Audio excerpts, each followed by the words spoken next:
Knowledge gone wrong. Recognizing the signs of misapplication. जो भी नया पॉइंट मिले, Whichever new point is received, जो भी संगी साथी हैं, उन संगी साथियों में सप्लाई कर देना। is transmitted to whomever friends and companions there are. तो उससे क्या होगा? अपना ज्ञान बढ़ता चला जाएगा। What will happen through that? Our stock of knowledge will go on increasing. दिन दूना रात चौगुना बढ़ता है। It increases by leaps and bounds. That is, din duna raat chauguna. और And जो बाप है वो खुश होता है। the father becomes happy. इसलिए Why? कि बाप तो सर्विसेबल बच्चों को चाहता है, Does the father like the serviceable children, या प्रकांड ज्ञान धारने वालों को चाहता है?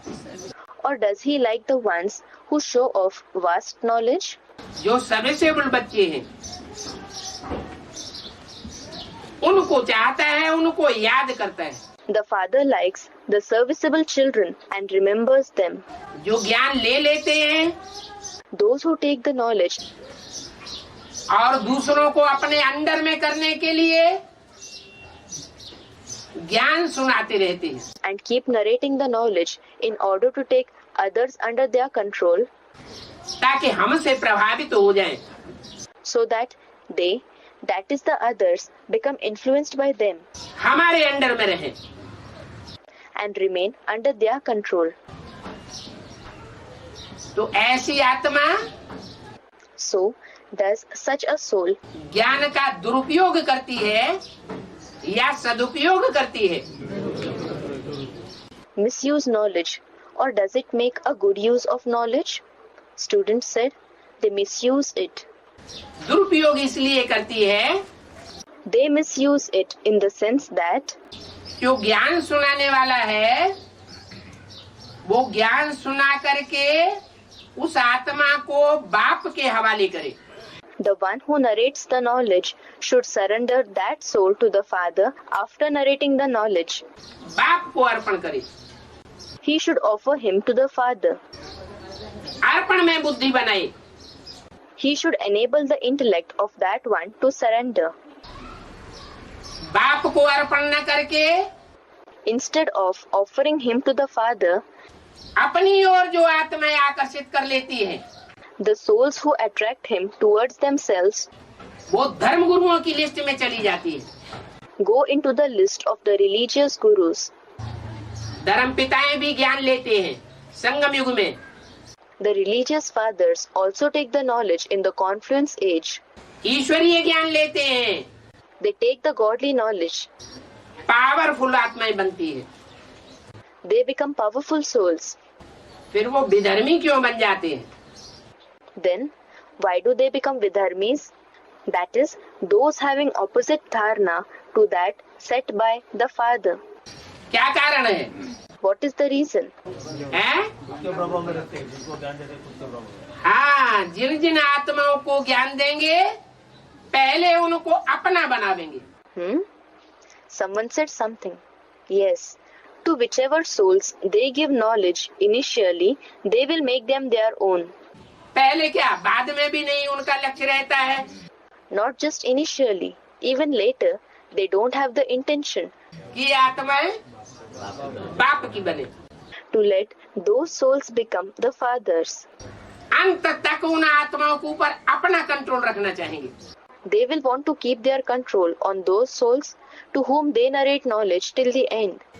हठी होते हैं, They are stubborn. हठ योगी होते हैं, They are hut yogi. अपनी हठ पर पक्के रहते हैं। They remain steadfast with their stubbornness. चाहे संसार के सामने उन्हें बिल्कुल झूठी बात को अपनाना पड़े। Even if they have to adopt a completely false attitude in front of the world. दुनिया का सबसे बड़े से बड़ा झूठ क्या है? Which is the biggest lie in the world? हैं? बाप को सर्वव्यापी कहना दुनिया का बड़े से बड़ा झूठ है। Someone said something. to say the Father is omnipresent, that is Sarvavyapi, is the biggest lie in the world. वो क्या साबित कर देते हैं? What do they prove?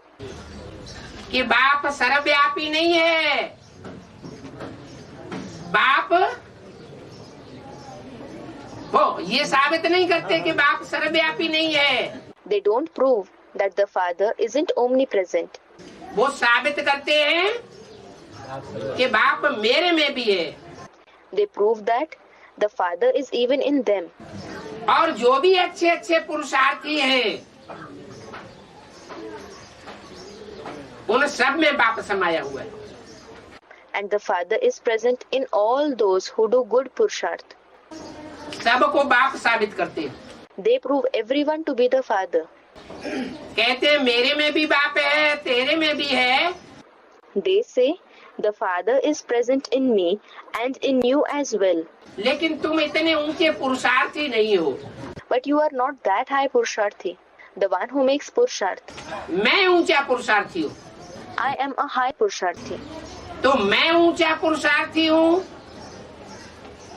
ये साबित कर देना So, to prove I am a high Purusharthi माने सुप्रीम सोल की प्रॉपर्टी मेरे हक लगी है।